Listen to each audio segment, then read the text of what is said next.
Hello guys, welcome है आप सबका एक बार फिर से मेरे चैनल पर। और आज हम बात करने जा रहे हैं रियल लाइफ और रील लाइफ के बारे में।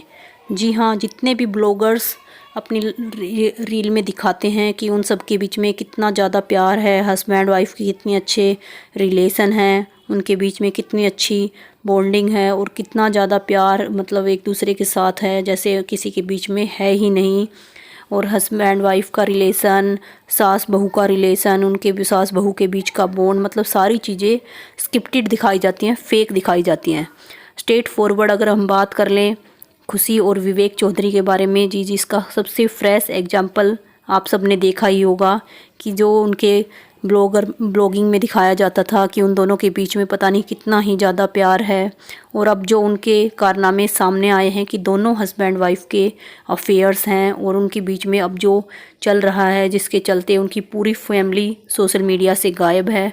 तो इन सब को देखकर यही लगता है कि जितने भी ब्लॉगर्स हैं वो अपनी ब्लॉगिंग फेक दिखाते हैं, स्क्रिप्टेड होती हैं, उसमें सिर्फ यही दिखाया जाता है कि हम सब के बीच में प्यार है, जबकि ऐसा उनकी रियल लाइफ में कुछ नहीं होता, वो सिर्फ रील्स में होता है।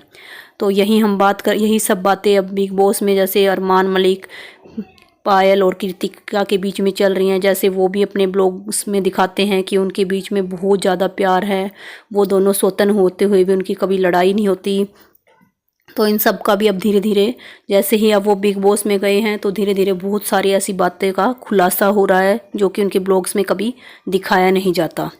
तो हम बात कर लें कि कल शाम की, जब कल सारे लोग इकट्ठे बैठे थे तो उस टाइम पर वो लोगों ने बोला कि हम आज उन सबकी आपस में लाइफ के बारे में कुछ पूछते हैं, सवाल जवाब किए जाते हैं। तो सबसे पहले वहाँ पूछा जाता है पायल मलिक से। तो पायल मलिक से पूछा जाता है कि आपको भाई कैसा लगा था जब कृतिका मलिक ने आपके हस्बैंड अरमान से शादी की थी और ये सब कुछ कैसे हुआ। तो उसके बारे में आप सबको पता ही है कि जो इनकी घिसी पिटी एक स्टोरी इन्होंने बना रखी है। तो उस पर पायल ने कहा कि हमारे मतलब जो भी है आप सबको पता है कि इनकी शादी 5-6 दिन के अंदर ही हो गई थी। तो उसका बताया कि पायल ने कि हम दोनों की फ्रेंडशिप हुई थी एक कॉमन फ्रेंड के ज़रिए, जिसके चलते हम बहुत अच्छे फ्रेंड्स बन गए थे। और उसके बाद ही जैसे चीकू का बर्थडे आया तो कृतिका को भी बर्थडे पर बुलाया गया था और बर्थडे सेलिब्रेट करने के बाद कृतिका अपने घर चली गई और फिर कृतिका का फ़ोन आया फ़ोटो शेयर करने के लिए कि आप मुझे फ़ोटो भेज दो। तो इस पर मैंने उसको बोला था कि तू अपने जीजू से फ़ोटो ले ले, मैं तेरे जीजू का नंबर शेयर कर देती हूँ। तो वहीं से नंबर अरमान जी का शेयर हुआ था और वहीं से कृतिका की और अरमान की बातें शुरू हुई थी। और उसके बाद कृतिका को किसी ट्रिप वगैरह पर जाना था जो कि कैंसिल हो गया था और उसी के चलते कृतिका इनके घर आकर रहने लगी थी, 5-6 दिन के लिए घर आई थी। और उन सब के बीच में ही कृतिका को अरमान से प्यार हो गया और इनकी बात शादी तक पहुंच गई। और फिर आगे पायल ने बताया कि जो भी इनकी शादी हुई थी, कृतिका की शादी की शॉपिंग सब मैंने की थी, उसका चूड़ा लेना, लहंगा लेना सब मैंने अपने हाथों से ख़रीदा था। उस टाइम तक मुझे कोई ऐसा फील नहीं हुआ था। और उस टाइम मेरे को मतलब अरमान को अनमैरिड बताया गया था और मेरे को उसकी भाभी बताया गया था। पर जब जैसे ही हम इनके घर गए शादी करने के लिए और उस टाइम पर जब अरमान की और कृतिका के फेरे शुरू हुए और जो भी रीति रिवाज शुरू हुए तो उस टाइम मुझे रियल में मतलब जेलसी फील होने लगी और मुझे बहुत ज़्यादा बुरा लगा। और मैं तभी अपने बेटे चीकू को लेके घर आ गई थी। और उसके बाद से जब कृतिका के हमारे घर रहने लगी तो फिर हमारे बीच में लड़ाई झगड़े और मेरे को बहुत ज़्यादा जेलसी फील होने लगी कि मैं कैसे अपने हस्बैंड को किसी दूसरे के साथ शेयर कर सकती हूँ। क्योंकि ये तो सबको पता है कि कोई भी वाइफ नहीं चाहेगी कि उसके हस्बैंड किसी दूसरी लेडीज़ के साथ सोए। तो ये सब बातें इनके बीच हमारे बीच में होने लगी और इसको चलते हुए मैं सब कुछ छोड़कर अपने घर चली गई। तो यही सब मतलब पायल ने बताया और उसके बाद पायल रोने लग गई और चली गई। तो ये सब चीज़ें देखकर जो कभी भी आज तक पायल ने मतलब ऐसे ये सारी बातें किसी भी पॉडकास्ट चैनल पर या कहीं भी शेयर नहीं की थी।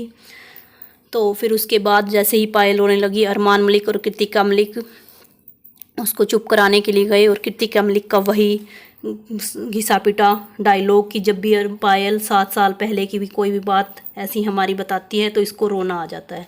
तो कोई कृतिका से पूछे कि अगर कोई तेरे घर को ऐसे तोड़ेगा जो तूने उसके साथ किया है तो रोना तो आएगा ही। कोई भी लेडीज़ नहीं चाहेगी कि उसके पति की दूसरी वाइफ हो, पर फिर भी पायल ने सब सहन किया। तो जो सब चीज़ें ये अपने ब्लॉग में दिखाते हैं कि वो बड़ी खुशी से रहती हैं, तो अगर ऐसा होता तो पायल कभी ना ऐसे रोती और ये सब हैप्पीली बताती। इतने दिन बीतने के बाद भी जो पायल इस तरह से जैसे रोई। और फिर यहाँ अरमान का बिहेव भी सबको बहुत ज़्यादा बुरा लगा, जो अरमान ने जाकर वहाँ सबके सामने बोला कि 7 साल के मतलब इस तरह से डांटने की तरह से कि 7 साल के बाद भी आज तुझे वो बातें याद आ रही हैं। तो भाई जो भी है, जो कृतिका ने किया है वो तो पायल पूरी उम्र भी नहीं भूल सकती। वो अलग चीज़ है कि पायल ने बताया कि उसने कॉम्प्रोमाइज़ कर लिया क्योंकि उसके पास कोई दूसरा चारा नहीं था, क्योंकि वो अपने घर से भी मतलब उसको पता है कि उसने अपने घर वालों को भी छोड़ रखा है। उसकी अरमान के साथ लव मैरिज थी और उसका बेटा बहुत ही छोटा था, तो वो जाती कहाँ क्या करती। तो इसी चक्कर में उसने अरमान की शादी करा दी। तो ये सब बातें जो कि कभी भी इनके ब्लॉग्स में नहीं दिखाई जाती, जो अब बिग बॉस में जाकर लोगों को पता चल रही है कि आज भी पायल इस चीज़ को फील करती है कि कृतिका ने उसका घर तोड़ दिया। और जो दूसरा अब दीपिका ने इनकी शादी के बारे में बोला था, तो वहाँ कृतिका की माँ ने आकर जवाब दिया था कि कभी पायल ने आपके सामने शो किया। तो अब कृतिका की माँ जवाब दे कि पायल तो सरेआम बिग बॉस में सबको इस चीज़ों को बता रही है कि उसके साथ क्या हुआ और आज वो क्या फील कर रही है। और फिर वहीं जब सना ने अरमान मलिक से इसके बारे में सवाल किया और उसने पूछा कि इसी चीज़ को अगर उल्टा कर दिया जाए, तो अरमान ने बोला क्या उल्टा। तो उसने बोला कि अगर आपकी जगह पायल दूसरी शादी कर लेती या फिर अब कर ले पायल दूसरी शादी और अपने हस्बैंड को लाकर अपने घर में रखे या फिर उनके साथ चले जाए, तो आपको क्या लगेगा और आप इस बारे में क्या कहना चाहोगे। तो इस पर अरमान ने कहा कि वैसे तो पायल ऐसा कुछ करेगी नहीं। तो सना ने बोला कि नहीं, करने की बात नहीं है, आप मानो कि उसने कर ली, वो अगर कर ले तो आप क्या करोगे। तो उसने बोला कि अगर पायल दूसरी शादी कर लेती है तो फिर पायल उसी के साथ उसके घर में रहे, मैं हमारे साथ रहने की ज़रूरत नहीं है। तो इस पर देखो कि अरमान ने कुछ भी किया तो वो बोल रहे हैं कि पायल ने सब हैप्पीली एक्सेप्ट कर लिया और हम बहुत हैप्पीली रहते हैं। और अगर वही बातें अरमान के ऊपर आई तो अरमान ने इसका ऐसा टकासा जवाब दिया। तो आज भी हमारे समाज में जो भी है यही बातें हैं कि चाहे लड़का कोई भी हो, चाहे वो 4 शादियां कर ले तो समाज उसको भी एक्सेप्ट कर लेगा। और अगर कोई लड़की एक से ज़्यादा बॉयफ्रेंड भी रखती है, पीछे ये बात बिग बॉस में भी हुई थी जब एक लड़की के 2 बॉयफ्रेंड थे, तो उस टाइम घर में भी कितना हंगामा हुआ था। तो यही चीज़ें समाज में हैं।